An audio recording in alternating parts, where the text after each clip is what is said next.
Push it real good. Oh, hey, what's up, guys? How you doing? Yeah, so we're here with another episode of Crow's Nest, and tonight we're running short tonight. We got Shane's with me, Hello, peoples. and we got George here with us for a little bit. Hi, guys. I believe Dan said he's going to be a little bit late getting here, and I have no idea where the hell Ross is. I don't know, maybe he fell overboard while he was fishing or something. Fishing. But we Maybe got fell in. yeah, we got a ton of stuff to cover tonight. So let me do some screen sharing and get started. Push that button. Push this button. ISO on me. Ross is probably messaging me right now, but I can't look to see what he's saying. So whatever. Push All it right. real good. So first thing, boy, this is a salty one for me, buddy. The base race campaign. It started Wednesday and it's going to end next Wednesday. Use your icebreakers to battle through these garrison targets and earn prizes that allow you to catch up on the newest base tech. So yeah, so basically you're going to be able to get instant upgrades for your buildings for those people who don't have their stuff upgraded already. And at the very end, you can get up to 10 days worth of structure build tokens, which you'll have to spend them as you go because you can only hold 2 of them. They didn't up that at all. And the big one, you're going to get 3 days of defense platform structure build upgrades. And that's actually pretty significant because that's like 30 days worth of turret upgrades. You know, everybody's like, well, my turrets are at max level. Yeah, but, you know, OP11 is next week. And while the turret upgrades aren't happening right away, you know, they're going to be there. So you can hang on to these and you can actually hold all 10 of them. But the big salty thing for me is I had scrapped my icebreakers already because I had dragons. So I was like, why do I need icebreakers? And now I'm kind of feeling like I'm being penalized for staying current as opposed to having old stuff. And even worse than that, Zeloses can't go in this target either. So people who run the Zelos monoliths, yeah, they're boned as well because they don't have a tank. So yeah, and the grid doesn't do shit. I was going to try an icebreaker to build one, or I've still got mine, but I was going to see if they'd work well for a tank for the monos. I'm sure a lot of people possibly got icebreaker tokens from the FM past and could probably make at least one tank if they still had monos. You know, that's one thing I was thinking about trying to see if it was doable. I mean, I don't know. I'm really salty about this. And it's not, I know for a fact it's not just me that's affected, you know. Wilbur Scott is the same as you. He no idea. Yeah. I mean, I know tons of people who scrapped their icebreakers once we got dragons because, you know, we get instilled in our mind, keep up, keep current, keep up, keep current. You know, and okay, I listened to what you told me, and now I can't do this TLC. So, I don't know. Yeah, I think so, George. Well, I'm gonna tell you how the icebreakers work in a little bit because my shipyard empties in about an hour, so I'm gonna try that with the tank because I ain't got nothing. The gridiron sucks as tank for this thing. The monos, you know, you got to keep them well back, which is really kind of odd because, you know, that was our go-to. Yeah, I mean, that was our go-to thing, you know. A lot of splash on that. I've only ran it the one time, but I did it with icebreakers. So, yeah, I didn't even notice if splash was long range or what. I mean, I don't know. A much smarter way for him to do this might have been like as you do the different encounters, your turrets auto upgrade like your other stuff does. So, you know, when you do the first encounter, any turret you have auto upgrade to like level 5, say, and second one is level 6, and third one's level 7. That way, people who are at a high level and have already scrapped their icebreakers won't feel like they're getting freaking screwed out of 30 days worth of build tokens. Yeah. But I mean, that still wouldn't address the problem of the Zelos not being able to go in there for the Zelos monolith users.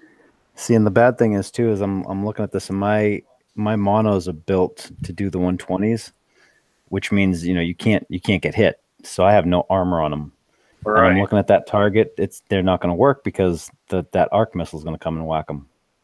Right. Yeah, fantastic. Good job, guys. Well, you could drive it like we used to with the Citadels. Don't make sure they're not in behind. Yeah, I Sidestep guess. them. I mean, it takes some driving, but you It's can't. still going to avoid shoot. that. They're still going to shoot at the monos rather than the Yeah, icebreaker. you're gonna have to Which keep is, them sidestepping. That's like we used. that's a pain in the ass in that target. Yeah, see, that's lame. Well, it's driving.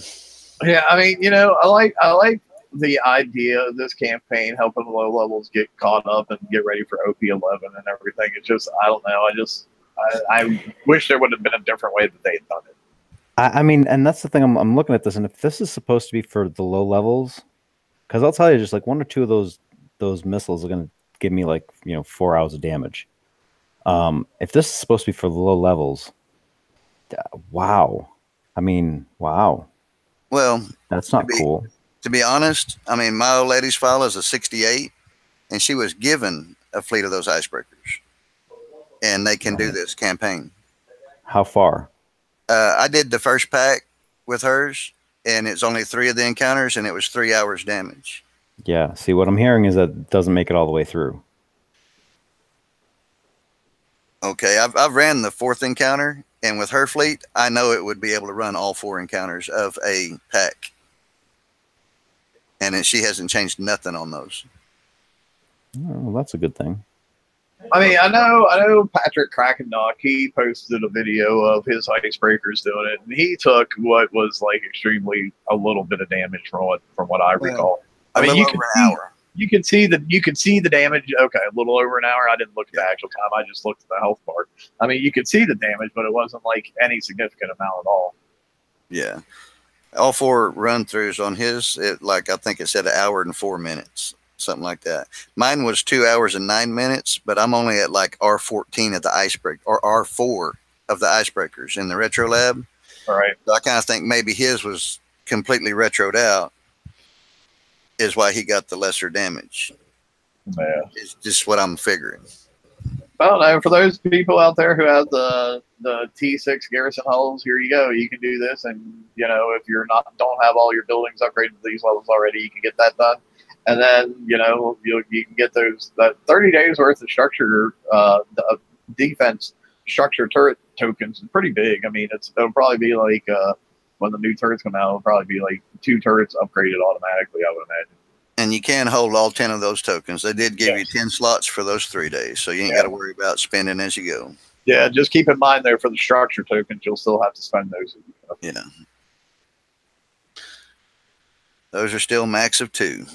So also we got Turrets of Terror running. This is probably I think the 3rd time this one's run. It started Tuesday and it's next Tuesday.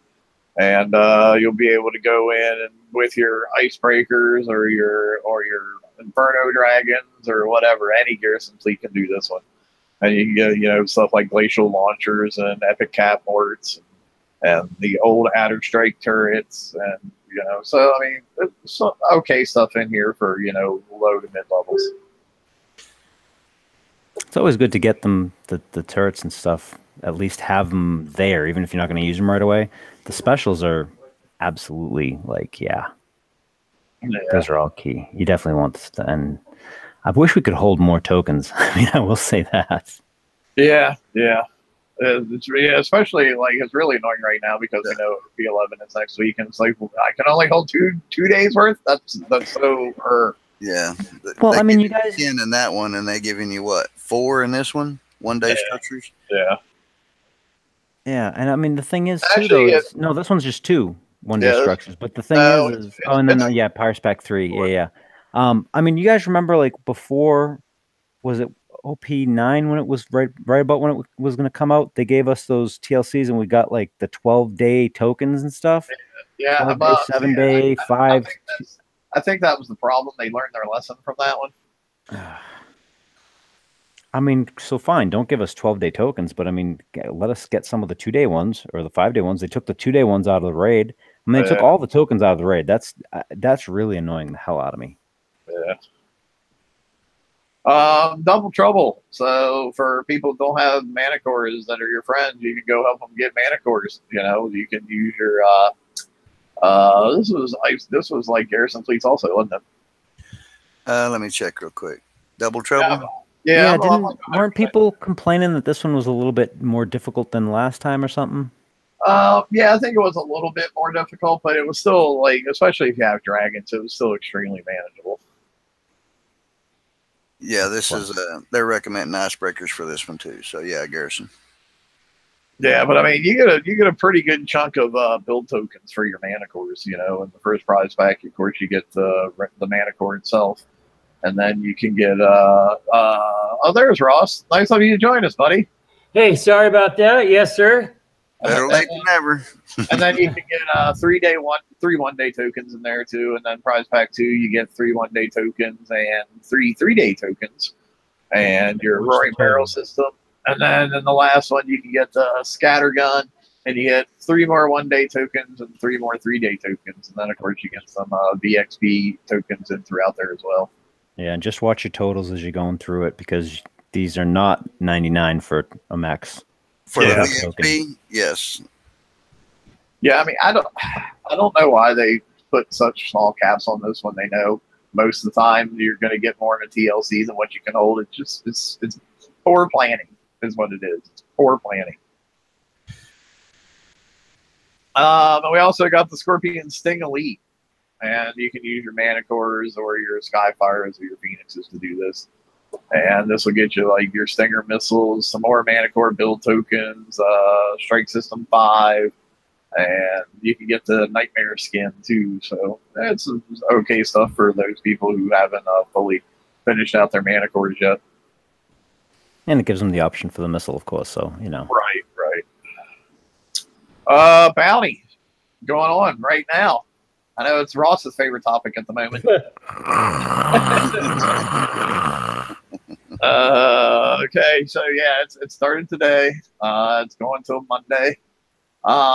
Let's see, they need a new name. Yeah, something like that. So here's your secure points. Day 1, you get 4 of them. Day 2, 3, and 4, you get 3 of them each. So is that a little bit more than we got last time, or is it the same? No, it's the same we got last time. But okay. When they first come out with this, it was 5, 4. You know what I mean? Yeah, 5, 4, 3, 2, or whatever. Is that right? On the 4th day, we got 3. I thought we only had 2. I copied it directly from the forum, so if I'm wrong, there was an extra one then for the last day. Yeah, I was gonna say I thought there was a little change there. Prize wise, sorry for going through kind of fast tonight, guys, than normal, but there's a lot of stuff to cover tonight. So of course, you know, for top prizes, you can get 2 of the new Siren hulls. We'll talk about the blueprint here in a little bit. That's 40K. The CMCT CO reloader is another new thing. That's 10K. And the cathodic countermeasures is another new thing that's 10K. And the hoplite wall is also new, and it's 10K. And then you get the Revenant from last month. You get Serb rockets, Pyroclastic turrets, blah, blah, blah, blah. I'm not going to go through the whole prize list. You know, you guys. How about that wall? I mean, that's the one. We'll talk about it when we get to the blueprint. Conquest yard tokens. I'm actually probably going to pick them up this time because we know with OP11 there's going to be an upgrade for the Conquest yard too. So these will probably come in handy. Although I got to check and see if I can hold any more. I might be at my cap on the 1 days. Yeah, you know, I'd like to know if they actually are going to be, because there's a couple of times some people have noticed the 7-day Conquest Yard structure build token comes up in that daily deal. And one of them that I saw was it was a 7-day for 49 gold. So I would like to know, I would like clarification if that actually is applicable to this for an upgrade. Well, if I'm not mistaken, last bounty, didn't they have some of the like 5-day or 7-day Conquest Yard tokens in here that you could purchase? I don't know. I don't know. I can't remember. For some reason, I want to say I think they did, but and if they did last time and don't this time, that would almost lead me to believe that yes, you probably can use them. Just because you know how they like to micromanage stuff like that. But yeah, you can get your Conqueror build tokens, Defender build tokens. Like I said, I'm just going through and highlighting stuff. The Brennus, the bus you can get for only 2,400 bounty this time around. That's a pretty good freaking deal if you don't already have one. Yeah, if you don't look at that wall. Well, if the wall actually works, because but again, we'll talk about that when we get there. You know, Zoe's vendettas, which are kind of weird. You know, the Zoe vendetta and the vendettas. I mean, because probably if you can get vendettas, you can probably get sloths too, which are only 1,700. So. Yeah, I'm not sure why in the hell the Zoes is in there. Yeah, I don't either. They got the regular one in there too. The pair of them, you know, flagship and the regular ships. Vendetta's 800 points over. Let's talk about the Siren real quick first. Ross, since you're late to the game, you can do the big blueprint. There you go. Good deal. Good deal. This one says it does have substantial deflections against corrosive and concussive. So it's a defender class, Forsaken hull. It has 2,327,500 armor points. It's a scattergun range hull, scattergun hull. So it has a boost for a scattergun and concussive range. Scattergun range boost is 23.6. Concussive range boost is 12.2. Concussive reload bonus of 50%. Also a scattergun reload of 50%.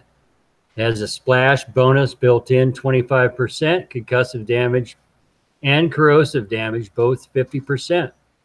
It does have a countermeasure reload built in of 225% with an evade plus 15. I want to pause here real quick and say, holy crap, 225% countermeasure reload. Right. Okay, carry on. Right, yeah. Corrosive and concussive deflection are match at 562,144. It does have pass-through for all the of 360 for all the damage types, term speeds 30, map speeds 50. It is a defender class, so it's not going to move. Thermal imaging range is decent on this hull at 95. Repair duration is also good at 30 minutes. Weapon slots 8, armor slots 3, special slots 6, tactical module 1. And it can hold 6 million cargo. Oh, yeah, and 6 million cargo. For all those cargo the cargoes that you'll be hauling with this thing. Oh wait, right. For all that cargo we get for getting hit. Yeah. Right. Or when you rank on the map, oh wait, you can't hit salvages with these. Never mind. Right. Art department didn't seem to work real hard on this one. It seems like they just took the Vanquisher and they're like, oh, we'll put some colors here, move a bridge here, and we're done. Yes, I agree. It looked to me, I thought it was a Vanquisher just reoffered when just glanced at it. So now, in my opinion on this ship, it's got the countermeasure reload, but it doesn't have the range. So that kind of feels like a front hole to me. One of the pointers. Correct. That's what I would think as well. Yeah, but can you imagine how OP this thing would be, though, if it had the 225% reload and the big range buff like we get on the other ones? Like, oh, my God. Yeah. Oh, God, this thing would be ridiculous if they had done all that. Yeah. So it feels like a point ship to me with countermeasure ability, because I was looking at the new countermeasures. Their reloads aren't like as low as the older ones. So I think that's where that reload comes into play. And it's mainly for the newer countermeasures to help them out. So, I don't know. What do you guys think overall? Good, bad, indifferent? I don't see a reason to build it. I mean, I don't dislike the hull. I'll say that in all honesty, but I don't see a reason. I see maybe being able to get some of your, if like the Omni affects defensive hulls, if you wanted your fleet to be affected by the defensive attribute, this could get some Conqueror hulls out of your defense fleet. Yeah, but you could already do that with like Wardens. Right. Yeah, the Wardens. But I mean, in my opinion, the Warden is a backfield ship because it's got the remote range. I'm just saying as far as a piece of the puzzle where it would go. All right. Now, as far as standing up, I mean, I don't know how it's going to stand up. If it stand up as good as an Onslaught or a Warden, then I think it would be a very good hull. I can tell you right now, it probably won't because it doesn't have any explosives. Doesn't have the right deflections. Well, here's the question though. Given the wall and the UAV turrets, how many people are going to be starting to get rid of their elite countermeasure turrets and maybe use this instead? You're not going to see a lot of sloths. It just depends on how the flow goes of what everybody feels comfortable doing. I guess we just have to see. And we'll talk more about this when we get to the countermeasure too. I'm just not sure how effective it's going to be as a countermeasure ship for what it's supposed to be countering. Yeah, I'm concerned to seeing how good it'll stand up on incoming ships and stuff myself. George, here, you can do the CMCTECO reloader. I think this is the last in the line of the reloader antis that we have, correct? I do believe so. Actually, this is just the, yeah. So we have this one will do concussive and scatter reloads, and then the countermeasure reload on this one is, I think this is the highest one now, 85. The other one was 80, wasn't it? Yeah, I do believe so. Yes. So this is the highest of the countermeasure reloads, which is really interesting. Yeah, with the hull, you'll get like 310% reload for your countermeasures. That's craziness. Yes, but it does come with a hefty little weight. Hey, So, what are you saying about yeah, hefty weight 45. thing? I'm pretty hefty myself, man. Hefty. Yeah, 45. That's heavy. You know, but if this works as well as the other one does for some of the hulls, it should prove to be interesting. I mean, the other one has come in very handy in some certain builds, so this could that little extra bit might actually help even more. So should be interesting, especially if you're going to be doing like concussive and scattergun reloads. I mean, watch those countermeasures. Yeah. So then we got the cathodic countermeasures. And for some reason, I just always think of a catheter when I see that name. But maybe that's just me. Shane, you want to cover this one? Alrighty. This is the corrosive concussive deflection or countermeasure. 1,000 weight, 650 projectile speed. That's not too bad. Accuracy of 55 on here. When you got the range of 60. Reload time is 6 seconds. This is what I was talking about. It seems like these have a higher reload than our countermeasures we've been used to. Oh yeah, but that makes sense. That makes sense since you're putting them on a hull that's going to end up with like 310% reload. Exactly. But this is a multi-shot type countermeasure. So if you were using, say, scattergun hull that it has multi-shot, this will benefit off a special you already use on that particular hull. Then you got the deflections, pretty standard, 52,000 corrosive concussive deflections. And like I said, it does depth charge and scattergun. It's, of course, got all the pass-throughs. The one thing I see about this is I do not think this will counter UAVs. Nope. So I think you still need the older countermeasures if you want to counter the UAVs, but you'll get no deflections off the older countermeasures. Correct. I mean, one of the things I'm not sure about this countermeasure is just, you know, the fact, yes, it has a multi-shot too, but a lot of times you're going to be facing shit that has like multi-shot 7 or multi-shot 10. Like how much are you actually going to counter? I would figure at least a little over half the shots, maybe, which would reduce your damage, but it's going to be a lot easier for base weapons to overwhelm these countermeasures because of their low multi-shot. I mean, we got 10 on our base weapons, and you can add a multi-shot of 3. This is 2 with the multi-shot of 5. So at a 6-second reload, you're versing 13 versus 5. No, hold on. Each multi-shot is going to target just one projectile, not all of them. It doesn't go 1-for-1 on the shots. Okay, so it's not like the salvo base. No. Multi-shot, like for this one, it's like the switchblades. So the multi-shot is going to actually increase your accuracy overall.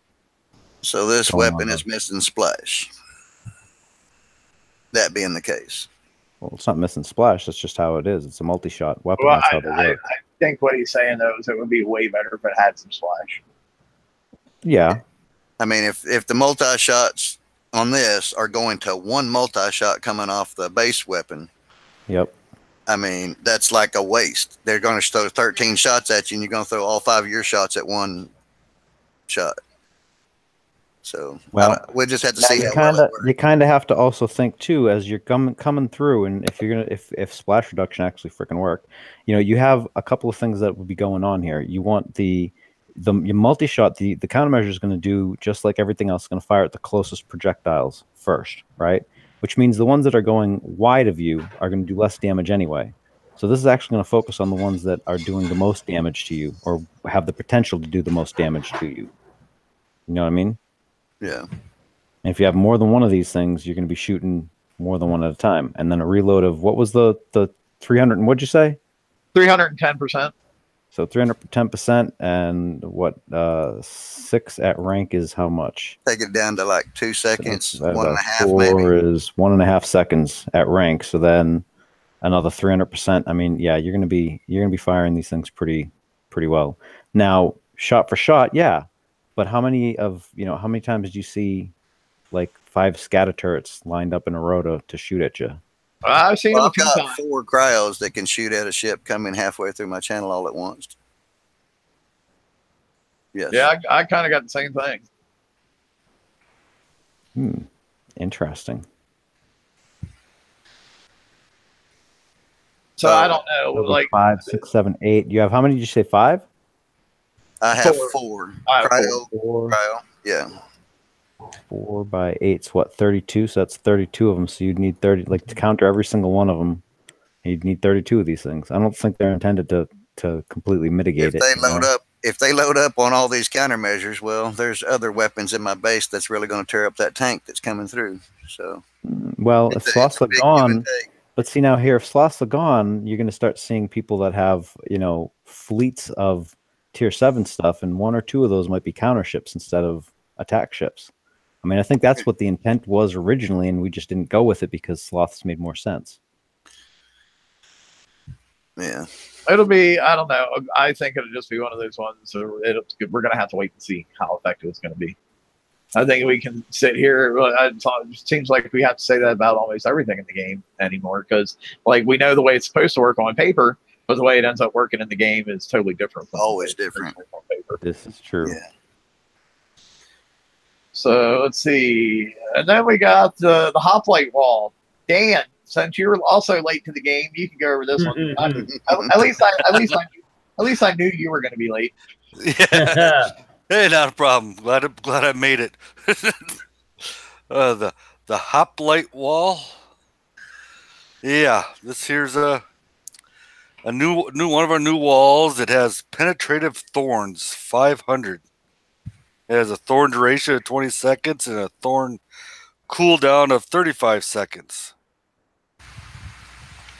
It has all these ballistic, corrosive, and explosive deflections at 20,000 for ballistic, 5,000 for corrosive, 50,000 for explosive, and 15,000 for concussive.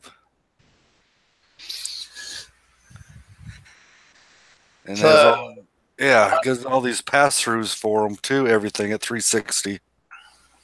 I don't know. I look at this wall and anything anybody's going to say good about it, I'm just going to counter you right now with one word: justice. So go ahead, say what you want to say about it. Well, that, and I think it's got a workaround too. The thorns duration of 20 seconds. You could like go up there with these little clown cars, leaving your sloths in the background, run up there and pop it once, and then just wait that 20 seconds and then pop it out within that 35 seconds. I mean, that cooldown's way too long for it to catch anybody that's paying attention, is my opinion on it. George, I know you wanted to talk about this. Or did George go AFK and not say anything? All right. Apparently George went AFK and didn't say anything. No, I was. I had to step away for a moment. What did I miss now? What? Well, the hoplite wall. I know you wanted to talk about it, and you missed the part where I said anybody's going to say good about this, I'm going to counter it with one word: justice. So go ahead and say what you want to say. Good. If this works the way it's supposed to, this is going to be a bitch for sloth owners, and yeah, the justice actually is a good point, because what was getting absolutely murdered by those was splash-based gluts, right? The gluts, the mud gluts were the only thing I ever saw get murdered about them. That one specific hole. Because the splash. I think the thing is, the splash does a weird mechanic mix with the thorns. No one ever clarified it because everyone just moved on. But several of us obviously remember. So I have a feeling that this is really like going to be the death knell for sloths. But see, I tend to remember that. Oh shit! What was the mortar hole that was out back then? Vendettas? Oppressors. Yeah, I seem to remember oppressors killing justices without much problems. Yeah. As far as because I know in the opponent, not the opponent bases. What would we have before opponent bases? The yeah, I know what you're talking about. I can't remember what they were the NPC base. Yeah, they had the justices in there too, right? But yeah, their justices were. It was always our justices that didn't work like their justices did. Well, I was gonna say the sloths. At some hits that I did, the sloths actually didn't take that much damage, and some of them they did. Now, the other catch is that the mechanic is not immune to stun. So there's that possibility too, that you can maybe stun it. Now, what has happened a couple times recently is that when you hit something with a stun, the mechanic goes away and doesn't come back. I don't know if they've fixed that. I don't know if they are even aware of it, but that might also be something to look at for these. But these are going to be really interesting for sloths, and I think honestly, I mean, I have the feeling that these were designed for that, because they, it's tier 7. Like everyone wants to move on to tier 7. Well, not us, but Kixeye wants us to move into tier 7, start into the tier 8 stuff, and we're still using a 6. Yep.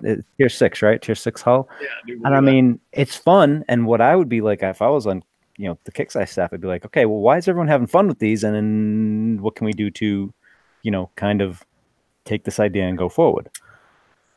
So I don't know. But on that note too, I actually have to go. I got to go and pick up kids now and everything. So thank you for letting me come in, and I hope you all have fun and enjoy that bounty thingamabob that everyone's trying to do. Because I'm not doing too bad. I'm a 14K, so I'm doing all right. I'll eventually sit down and try and get some, but I don't think I'm going to get much. But anyway, all right. Good night, guys. All right, later, George. So yeah, I mean, this is yet another thing that while it looks good on paper, we're going to have to see how it actually works in game, because the justice looked really good on paper, and it was only ever good against one particular fleet. So I don't know. We'll have to see. Unless it's in a Kixeye base. Yeah. Okay, big breaking news. Well, it's not breaking, but some people might not have heard it. OP11 next week. So yeah. So you're gonna be able to upgrade your OP to 11. You're gonna get a general update of buildings. You're gonna get. There's not gonna do turrets yet, or walls or anything. Walls from their stream earlier, they're saying they don't think that walls really need an upgrade at this point in time. And turrets, they don't want to touch until they get the PvP refactor done in, which totally makes sense to me.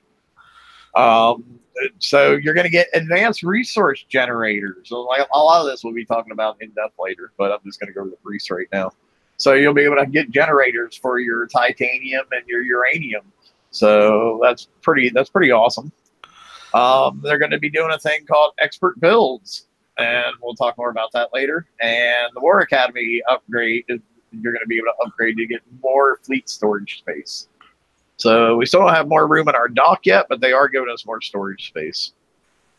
Yeah, I think they said the storage space was going from 25 to 60. That's pretty significant. Yeah. And, what was the other thing I was wanting to mention on that? Oh, the new resource generators. Even though we're having the generators now, that is still going to be a resource, uranium and titanium, that cannot be stolen. Yeah, and I was going to touch on that when we actually get more into depth on that stuff, because that's when we got to switch over to forms, because I haven't had time to make slides for those. So They have more information there. So, Wrong Thinker also did a post about the PvP refactor. I'm not going to read all of this. I'm going to go through and kind of highlight it. Point number one was they made extremely good progress in getting the pieces of PvP into our hands.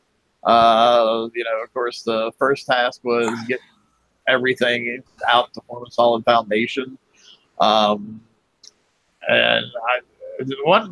thing I thought was interesting was the line that says we can't rebalance things that don't exist. Like, and I don't mean this to sound like a knock or anything, but like, isn't that basically the description of a developer's entire job? Is to base things that don't exist yet around what's already currently in a game? Isn't that like your job description? I mean, maybe it's just me.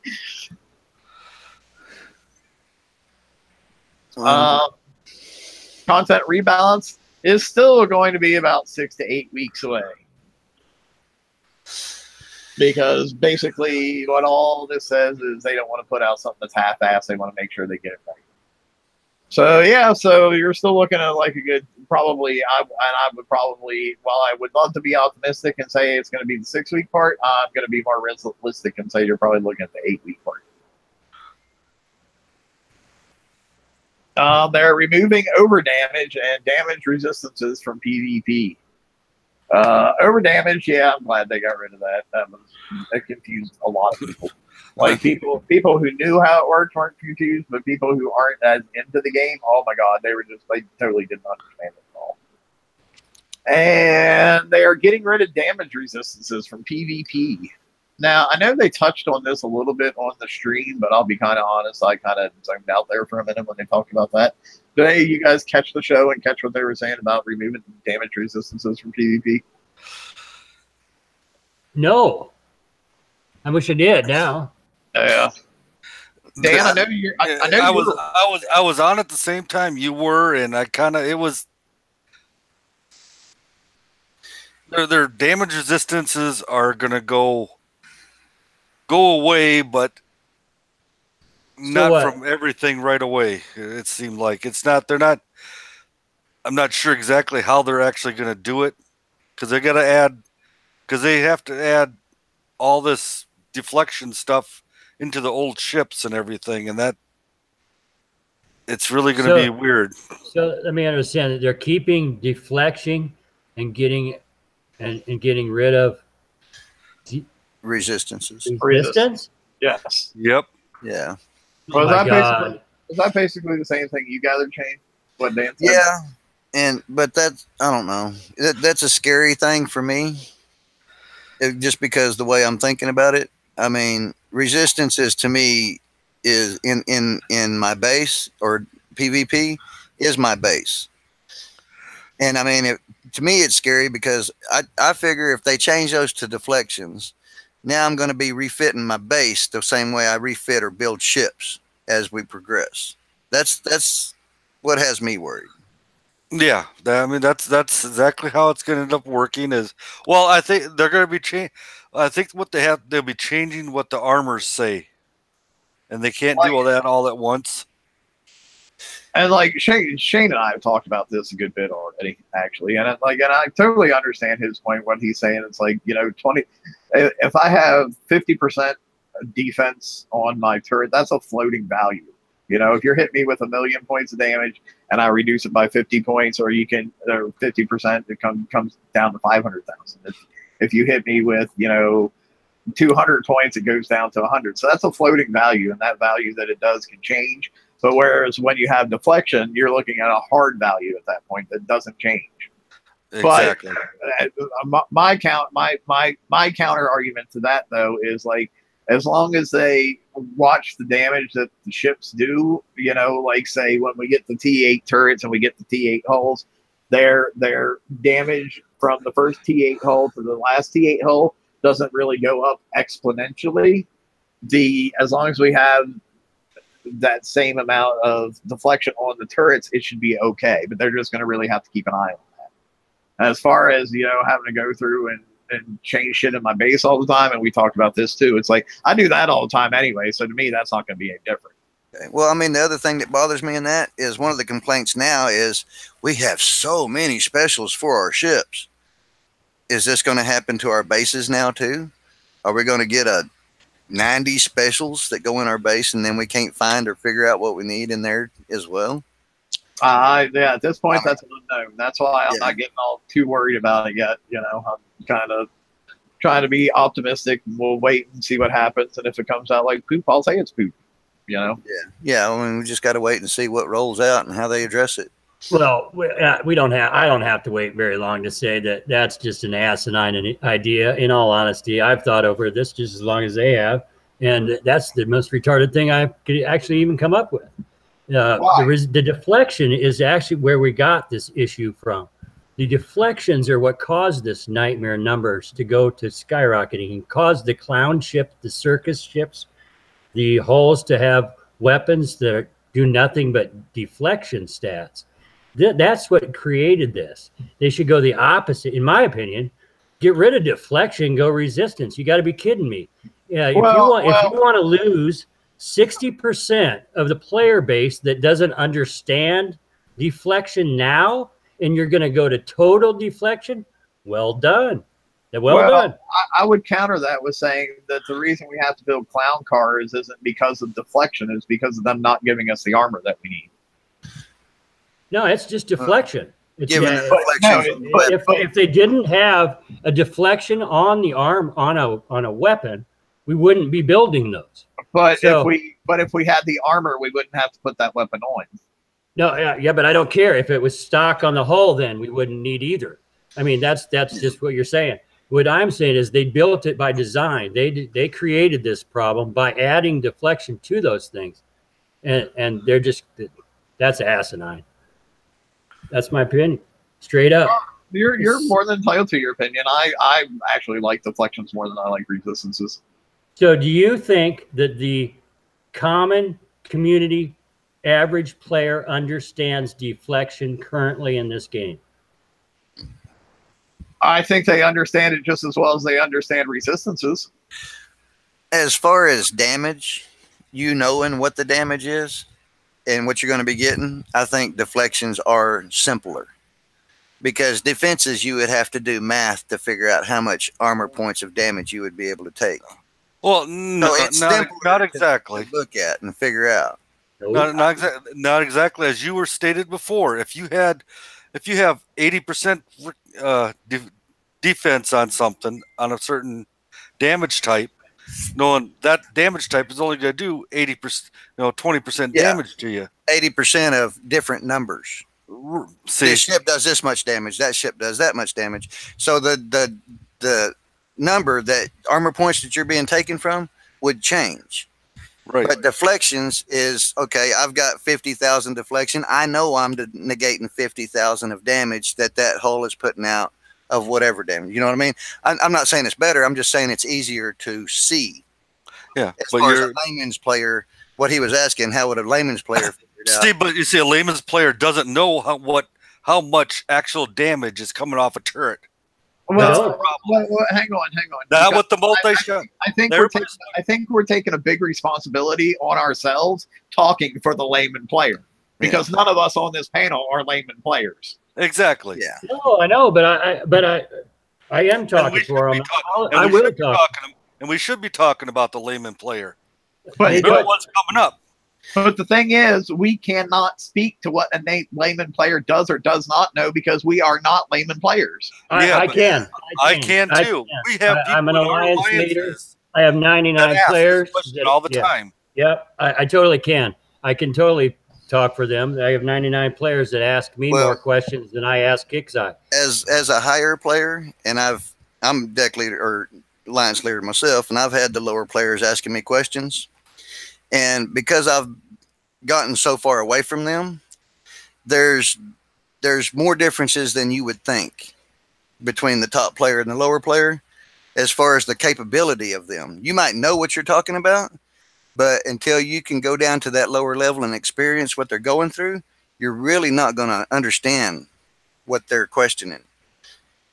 You know, I mean, your R&Ds are all up, your retros are all up, and there's so many things that you've done that you've forgotten about that you've done to your stuff that they don't have. So, I mean, the only way to really understand, I think, is to run a lower file yourself, so you can get into that world and understand what they're going through. And I mean, and it's great that you guys are alliance leaders and you have like 99 people in your alliance or whatever, but that's a small drop in the bucket compared to the amount of players that play the game. I mean, granted, we don't have near as many players as what we did before, but hearing like, 50 voices out of like 14,000 is not a good indication of where everybody else in the game sits at. That is quote unquote the layman player. Yeah, I mean, I seen a question out there as far from a layman's player that totally blew me away. But they were asking about the defensive turret structure build tokens. They were thinking that was anti-weapons. No, Not the actual defense turret itself. They were thinking that that was some new countermeasure weapon that we were getting. And these were the tokens for them. So, I mean, layman's can mean, in our opinion, not very knowledgeable at all of what they're asking, So... But anyway, just suffice to say, just from the discussion that we've had among just 4 of us, this is going to be a very delicate situation that they're going to have to work around very carefully. Yes, yeah. It's a really scary one for me. The resistance. I think that's the best way to sum that one up. Yep. They better handle it with delicacy for sure. 4. We're balancing for 5-minute battles. I don't even know what to say about this one. I've never heard anybody say that, man, my PvP is such a grind. Well, I've never heard nobody say that. And like, don't we have 5-minute timers already? Exactly. I got confused when he was trying to talk about that. I mean, because nothing he was saying was making really... Okay, then why do I have a demolition squad that gives me an extra 60 seconds in battle? I think what they're getting at is they're trying to get away from base hittings that you have to go in and prep like 4 or 5 times before you can actually do your hit. I think is what they were trying to get at with this, but they didn't explain it very well. Well, I said they need to understand some people got to do that just to repair in between hits. That's the problem. That's for the... Well, yeah, but if they're going in without that, my concern is that that's what they're trying to focus around. That seems to me like defense might be getting a hose. Yeah, I mean, it's not making me feel no better. Oh, they can just come in and one hit me in 3 minutes now. That's what you're going for. I like the idea that they have to use 2 or 3 different fleets of different types to come in and try to prep my base out before they can actually try to run a hit. That's part of my defensive strategy. Yeah. And it sounds like they want to take that away from me and they want the point and click fleets back. I see Ross is typing away. I can just see it now. Screw these guys saying they like the No. I'm just giving you a hard time, buddy. No. I thought it was good. Back when we talked to everybody said, what's your idea of what they're going to do? And I did throw out my idea of what they were going to do. And right. Yeah, I remember that. I'm totally off on that one. Backwards. You can tell the person. You can tell the person. I thought they'd go the other way too. You can tell the person who told you that. Boy, were you wrong. I'm going to have so much fun doing that too. Actually. Point number 5 in the PvP refactor. They say it's just more than a content rebalance. Well, that's massive. He used the word massive a lot there, but only twice. But, making PvP better, just rebalancing. They're not going to just rebalance it, call it a day. They're going to do other things to kind of help mid and long term things. They said they're exploring more accurate matchmaking rules that don't exclusively rely on base level, and bounty improvements to ensure for fair fights, which are the most exciting or the most rewarding. My big concern with this one is when it comes Monday and it's time to go get alliance points, I don't know many people who are looking for challenging bases to get their alliance points. You know what I mean? I agree. You are correct. You are correct. As long as they keep that dock thing repairing on dead bases, I think it's okay. Yeah. Well, that's what everybody's doing. Right. They find the dead bases and they're just going out and docking it up. Right. And why wouldn't you? I mean, in all honesty, that's just. But if they change the matchmaking rules to where you can't do that anymore. Yeah, your fleet. The only way I figure they can do it is your fleet level to that base's tech level. You know, and then if you're doing the dock thing, well, that's a dead base and their tech level is way behind. So I don't know. I mean, if that was the case, you could just take one ship for level against tech. So I'm not sure how they're going to do it. Yeah, I mean, I don't want to see it to get to the point where like, okay, I need to go get alliance points. Oh my God, I'm just trying to get alliance points. I hit the lowest thing I could hit and still lost like a quarter of my freaking fleet or half of my fleet, you know, because you matched me up against somebody that had to have the same close tech level that I do just to go get freaking alliance points, or just get rid of alliance points totally. Just put the bonuses and static in the game and that call it a day. And the second thing was they're developing new ways to play PvP itself to make it more strategic and more exciting. So you want to change the game even more that people are unhappy about. Fix what you got first before you start looking at new shit. That's all I ask. So yeah, it'll be, you know, he's going to update us more as things continue forward. So as we get closer to that 8-week mark, we'll start to get a clearer picture of what's going on. But yeah, I mean, it'll be interesting to see where they go. And I'm reading maybe, and what I can possibly read in more ways to for base hitting. And I was just, when I read this originally, I kind of thought possibly we'd add base hitting to the HQ app for the phone, and that would be adding base hitting, you know, so. And that would be beneficial for players like myself that use that HQ app quite a lot. You still using it? I thought all that stuff was down or broken at the moment. No, it's only puffing. On iOS it's not working.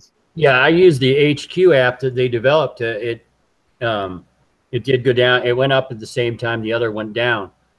So well, I guess some other people are. I mean, there's a few people I've seen post. They're having problems with that HQ app, and they can't get it to run. Or there is periodic problems with it, but there's less actual. I actually have less issues with it than running on a computer. Yeah, honestly, I haven't seen anybody say anything about they can't get the HQ app to run. Everything I've seen is people can't get Puffin to run on their iPhone. Right. It runs very, very well. It does, the HQ app. All right, so now we got to do a little bit of screen sharing from the forum. Sorry, guys. I know you prefer the slides, but I didn't have time to make these slides because they just went up like, 45 minutes before showtime or whatever.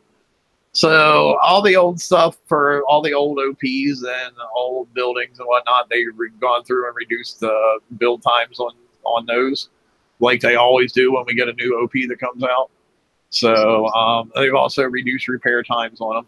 So, anything that reduces times in this game, that is a great thing. Great thing. I mean, some of the times are very, very small reduction. Like you can see on a level 8 defense platform, it only went down like 46 minutes. But I mean, like I said, anything is good. Anything that reduces time in this game is good. I'm not going to complain about that. But there's a whole list of them. If you want to see it more in detail, you can go to the forums and check that out. They also did a post about expert builds. So, expert builds. It's a new way to construct your ships in the Conquest Yard level 3 for PvP or the Shipyard level 6 for PvE. Basically, what's going to happen is you're going to put a ship in, and it'll tell you its normal build time, which will be like, for example, here, this Zelos that they have showing is 22 days, 12 hours, 56 minutes, and 12 seconds. But you have the option to hit the expert build button.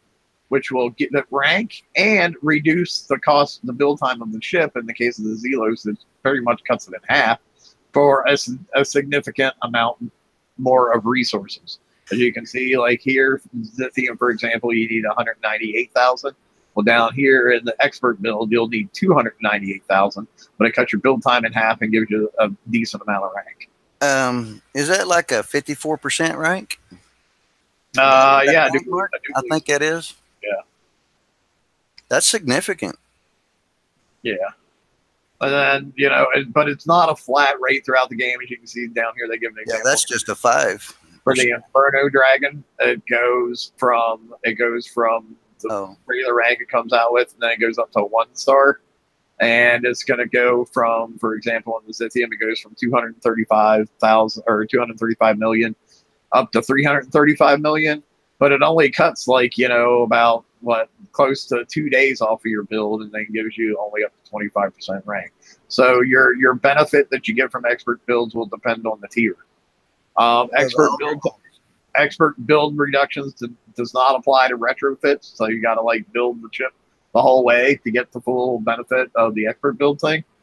It only increases resource costs based on the hull. Like I said, but time reductions are reduced both to the hull and equipped components. Expert builds will not be available for brand new ships as soon as they come out. So that's something to keep in mind. Like, you know, when like say we had the Conqueror Yard level 3 and we just get the Siren out of the Bounty, that Siren's not going to be in there right away. Hulls are going to have to be out for a little while before they go in there. I'll be interested to see the delay time to see whether the expert build thing is something that gives a good well, you see that I shouldn't. Can I finish my sentence? Can I finish my sentence? Thank you. It'll be interesting to see if the expert build time is going to be anything that's even relevant to high level players. Well, yeah, but you know, I really don't agree with them not letting the new ships that we are going to get after this. Well, after this upgrade, because everybody be on the same playing field then. To me, this feels like a catch-up mechanic, though. Yeah, this is a catch-up mechanic. Because it's the older hulls that give you more. The newer the hull, the less it gives you, and the less it costs as well. Yeah, and quite honestly, in my opinion, this will put people closer to be on an even playing field because they don't have to spend, 22 days to build the Zelos. Like crank one out in 11 days, and you can move on to something more relevant, more current. Yeah. So I don't think it's a totally bad idea. I mean, if you're on target, you're on target. If you're behind, I think this could help if you're willing to spend the extra resources. I think you're right. I mean, it is totally only a catch-up thing because it's being that you have to build the hull complete in one shot is just a catch-up. No one does that from the start. I mean, I wouldn't. Well, would you if you were able to get it out 9 days sooner still? No. You would rather do the refit and not get the rank. Yes. Even though it was like instead of 11 days, it was taking you 18 days. Yes. Oh, totally not me. Totally not me. I would rather as a person from behind. I'd rather spend the extra resources and save 7 days. Save the 11 days, yeah. Well, 7 days, 11 days. I was just throwing out a random number. For me, as a catch-up, as somebody coming back from the game, I think that would be appreciated. So Conquest Yard, they're doing some changes there too. The Conquest, blah blah blah. What's changing? Yeah, just go there. New version of the Conquest Yard. They're calling it Conquest Yard Level 1, which is now going to be available at Outpost Level 6 and builds 15% slower than the one that's currently in the game. But you get it way sooner than what you normally would have been able to. So the time went down too. Yeah. I think it went from 42 days to like 6 days. 6. Yes. Yeah, 6 days or 2 days. I don't know, something ridiculous. Yes, 6 days. That's a hell of a jump. Current Conquest Yard we have right now is going to be Conquest Yard Level 2, and its build time is being reduced by 30 days. So this one will go down to like 12 days or whatever, I think, as opposed to the 42 monstrous shit that we had earlier. Then a brand new level of Conquest Yard. Hey, wonder what number that's going to be. Oh, look, it's number 3.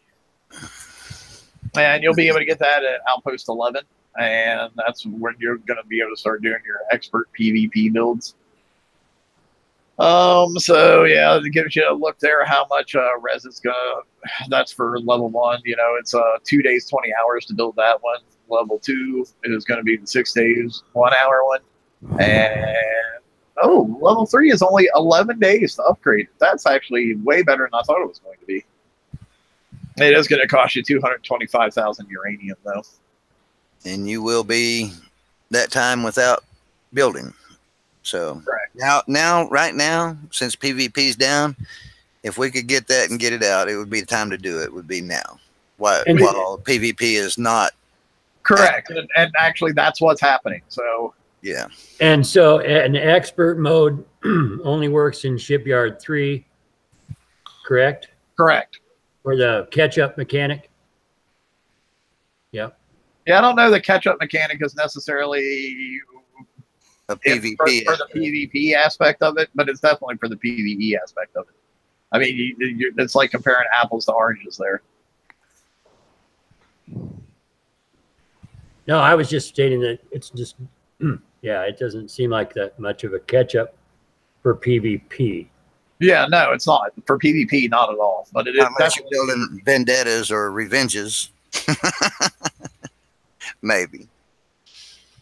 And then introducing Outpost 11. So, as we had stated earlier, next week is Outpost 11. So some things that are going to happen is you're going to get advanced resource generators. This is where you're going to get your titanium generators and your uranium generators for in your base. And what they call them, a titanium extractor, and I forget what they call it, the uranium refinery or something. Maybe I can't remember. Yeah, I don't know what they called them.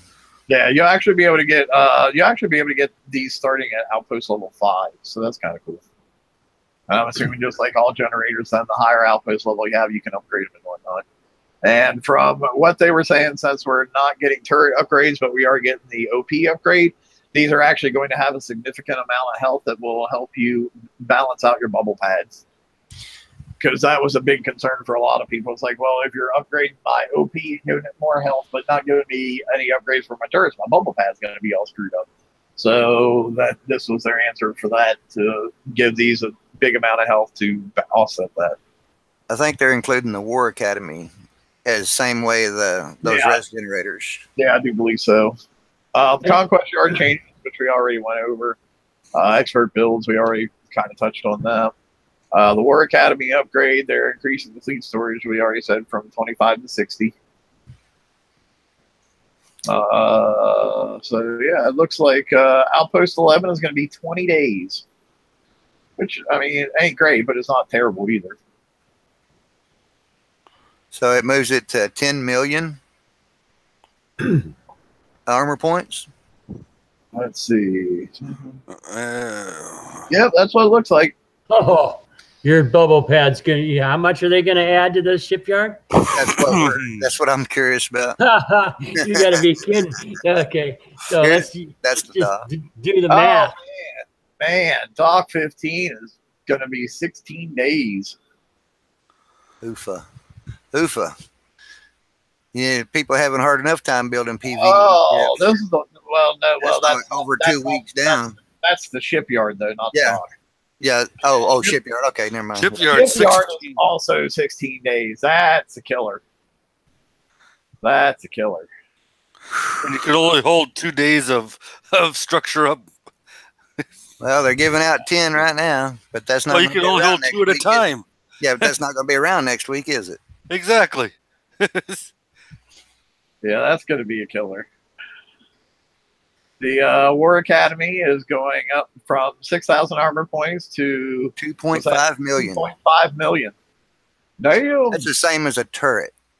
And that's a 10-day upgrade.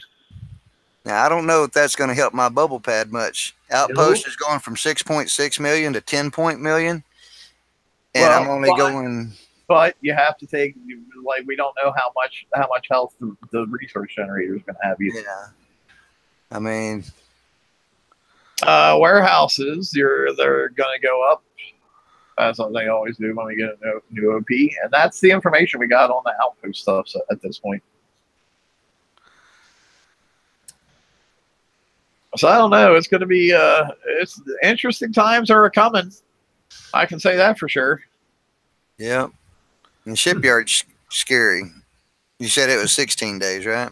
Yeah, 16 days on the shipyard is no bueno, man. No bueno. That's half a month. That's you know, the bat ray and the razor tails. Mine went down to 12 days to build, and to take 16 days off of building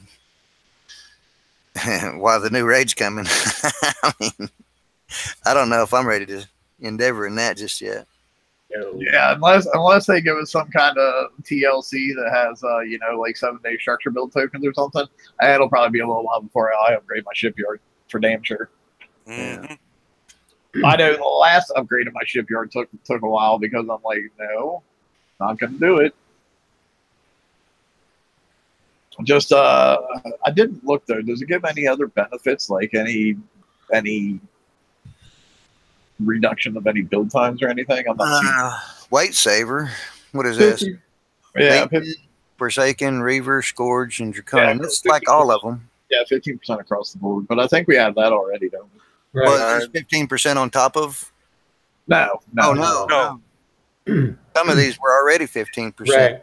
Yes. It was already. So what are the benefits to upgrading your OP when it comes out?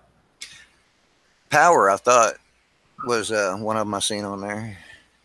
No, we did not get power. Nope. You can hold more titanium and uranium, and your armor goes up, and that's about it. Looks like. Well, of course, but you'll have to level up your OP to be able to level up your conquest yard, and level up your shipyard, and level up your dock, and level up all that other shit. But the benefits for doing that are only those two things, just your power output and your damage points are going to increase for your OP, right? I mean, you're not really going to get any other benefits from it. And in fact, you don't get a power output. You don't. No, right. Yeah. What I was leading to this, that they're looking at rebalancing PvP in a way that we don't know who can attack who at what levels. We don't know. It might be that OP level this level can only attack OP level this player, correct? We don't know. It could potentially be. I don't like to generally do a whole lot of guesswork, but that could be a possibility. So, and a possibility is out there. That's just throwing it out there. If I didn't do this, if I didn't go ahead and advance this, when they OP balance it out, players that did can't attack me. That's a possibility. That is a possibility. All right. I'm good. The sun could rise in the west tomorrow. That is also a possibility.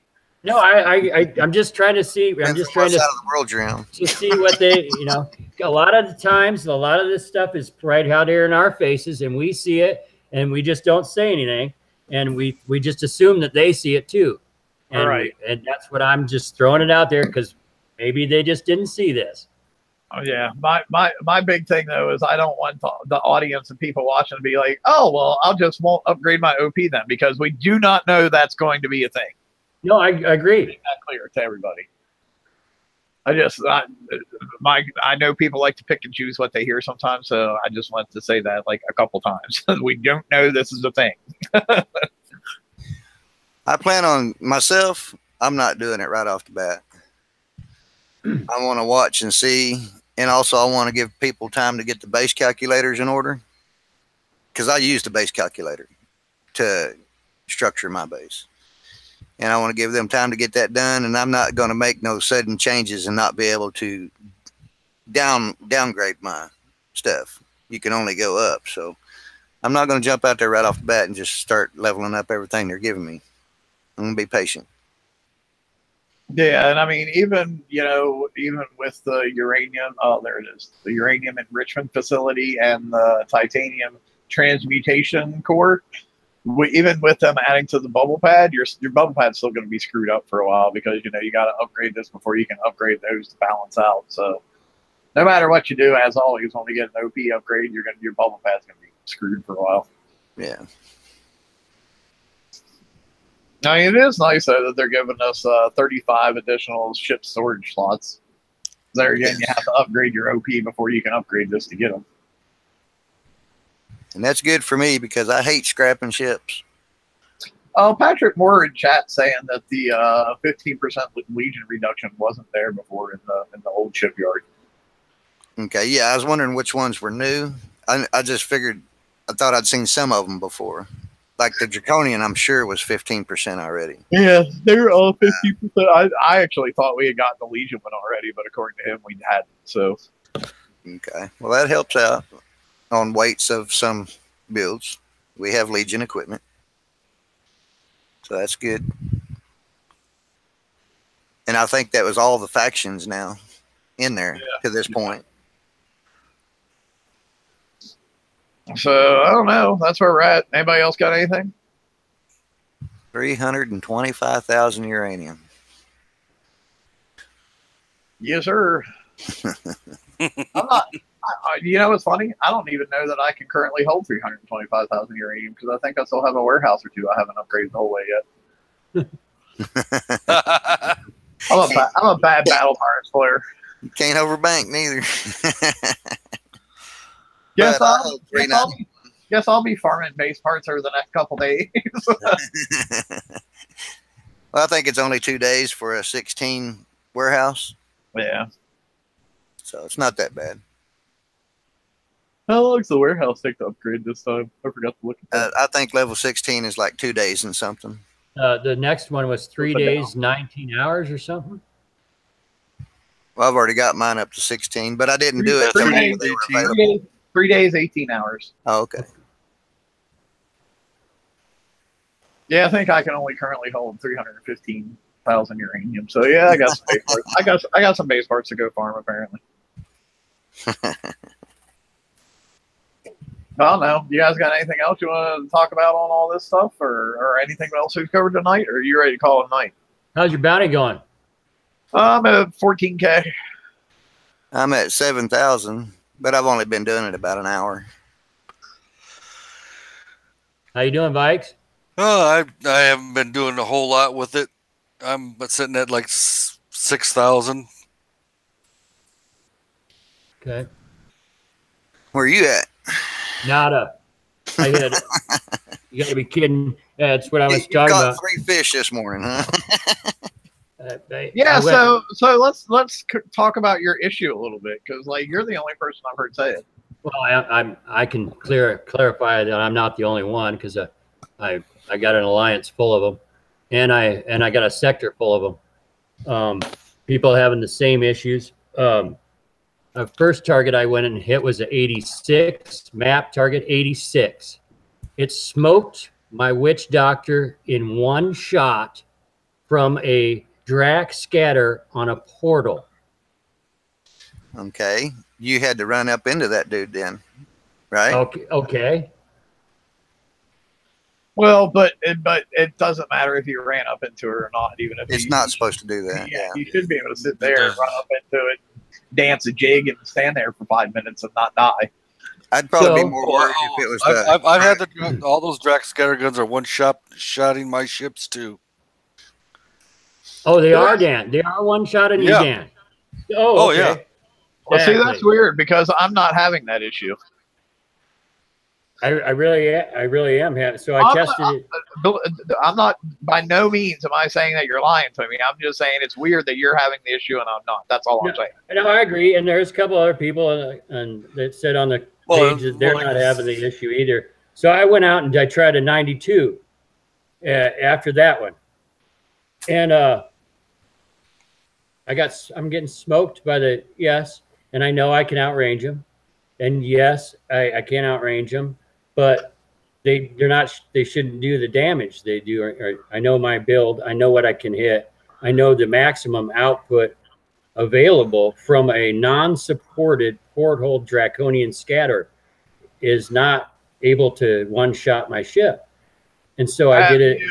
Have you gone to Discord and put that in the bug section? Okay. Yep. I sure did. And so that's how my bounty's going. And I put in a ticket on it, and my opinion on bounty will change when my ticket gets answered. And I don't assume, I actually don't think that it will get answered in time for bounty to end. So I probably will. This is probably my bounty. So I mean, I guess the best advice we can give at this point is go out, hit one target, and see if you're one of the people who is affected by this. And if you are, don't do bounty. Right. And if you're not, do bounty. I mean, it seems like an obvious statement to make, but throw it out there. I mean, if you want to pursue through, I mean, at least try to outrange them like you're. Yeah, but that's kind of like. Yeah, you have to drive. I know. No, but that's not my point. I built the ships. I know what the deflection stats are. I know what that's off. I know what is possible. I know what the game can do with a draconian scatter on a portal. I know the max deflection that's required for it. I have that on my hull, and I know it. The hull comes standard with it. right. And so, so I'm playing on a broke game. Yeah, it's just I'm trying to figure out, what it could be that some people are being affected by it and others aren't. Because No Phobos in chat is saying he's not having a problem with it. Yeah, that's making me wonder too. Because I mean, I remember one of my guys, Leatherneck, me and him, we would have the exact same builds, pretty much the exact same retros. Everything of ours is the same hull, but we go and hit targets, and we'd get different results on auto or driving or whatever. Our results were always different. He would get more repair than I would. So it seems like an individual thing, not a function in the game, but each individual has different outcomes, and I don't know how that would be even possible. I mean, like y'all are saying, some people are getting killed by the Draco scatterguns, and some people aren't. No, Phobos doesn't use siege battery. No, but see, I do, and I'm not having that problem. Or actually, wait. Oh, that's what was said about that, wasn't it? Let me go look. Siege battery was off? Yeah. Like some people, I guess their siege batteries are working and some people ain't. Or turret defense particularly. Mm-hmm. I mean, that would make sense. You know what I mean? If your turret defense wasn't working, I don't see why those turrets would not one-shot you. Yeah, like, see, for example, on my Witch Doctor, I don't use siege battery. I use assault battery. So I wonder if it's just siege battery specifically that is having this issue. I don't know. It would be interesting. It would be interesting to take a poll from the people that that are having this issue and see if it's siege batteries specifically that they have on their boats. Novo says he's also using the assault battery. Right. Dr. Death in chat is saying it has happened to him also. Okay, we need to ask him, are you using siege battery or assault battery? Dr. Death. Let's see if he answers or not.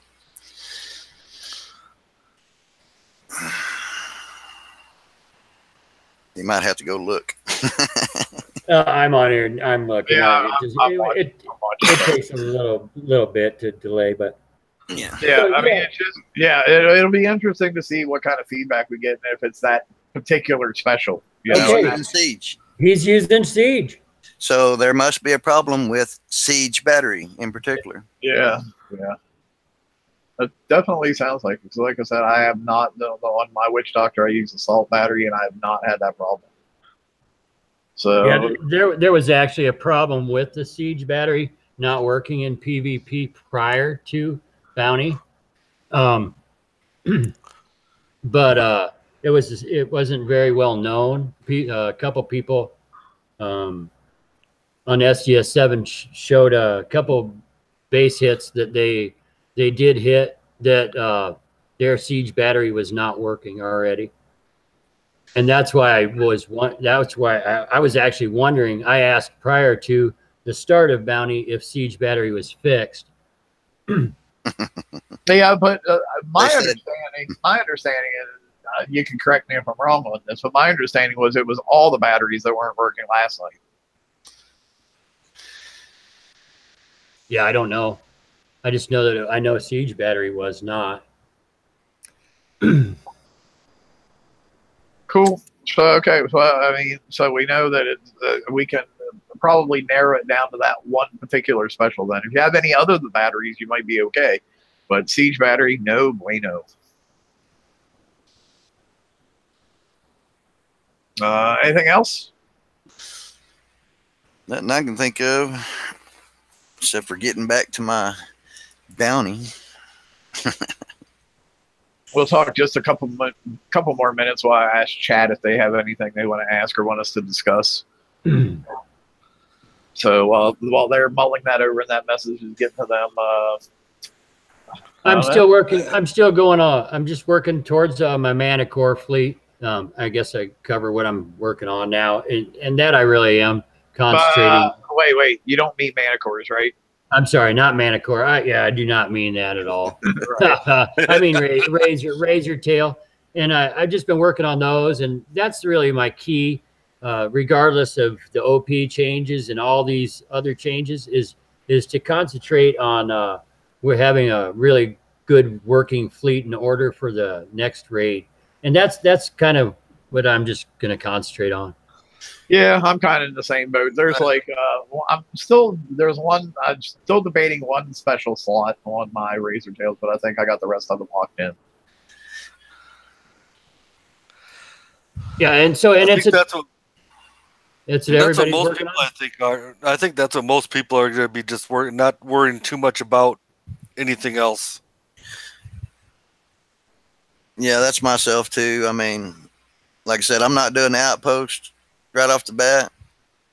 I'm definitely not doing none of the shipyard or dock or whatever, because I mean, like everybody else, I'm busy building raid ships, and I'm not going to take 16-day break before the raid happens. Yeah, that's poorly thought out. Well, and to be honest, is your base getting broken and beaten? I mean, well, I've not been getting hit. Right. I mean, I don't think a lot of people's been getting hit. Right. So I don't see. I mean, I think that almost PvP's just kind of been gone for a while now. Yeah, but I mean, I've been caught with my pants down a few times, and I'm kind of mindful of watching that nowadays. Right. Of course, since PvP is down, there's a huge increase in sniping. Huge. Oh my golly, isn't that the truth? I mean, just huge. Well, and a lot of it, I think the world chat brought in some of that. Oh, definitely. And I like that the banter in the world chat's brought in. So don't get me wrong, but it has brought in the snipers too. But yeah, I think even bigger though is probably PvP being broken because people get bored. They're like, well, I can't go hit bases. I guess I'll go sink some fleets. Well, that's it. They can't mess up. They can't go mess with some other player, and that's kind of what the game was built on, is us messing with each other, and you can't do it now. Yeah, and that's the hardcore part about it, is they are out sniping fleets, and the fleets they're sniping are people's expensive fleets. Oh yeah. For repair. Yeah, we actually had a fairly Ren, Misty, and there was a few other people. We were having I think Templar, one of the mods, was in on it. We were having a fairly extensive discussion about sniping on Discord last night. I know one suggestion I had brought up, which pretty much everybody seemed to like, and it would help from the app at least, is like, well, when the fleets are autoing from the app where you can't come out hot and stuff, why not just have autoing from the app work like expeditions where your fleet isn't actually on the map? Because that would kill like two birds with one stone right there. You could still auto all your chores and then also not have to worry about being sniped. That'd be perfect. And then that's really needed if we're going to continue forward with the app, and it's because we really are pushing the app, and I want to push it myself, but there's some areas that need attention. But then, then you got the flip side of that. It's like, okay, so if I'm playing on a PC and not the app, why should my fleet be at risk? That's not exactly fair either. you know, because I'm not playing on that one specific platform. So it's a delicate balancing act for sure. Right. So, Well, the other thing that's wrong with the app is you cannot during this here bounty, you cannot start repairing 2 fleets. You can't do a Conqueror and an irregular fleet at the same time. It doesn't allow you. Correct. And if they're going to have these here bounties and stuff, and you're going to have the app so you can, you know, go out there and hit off the targets, then you should be able to still repair.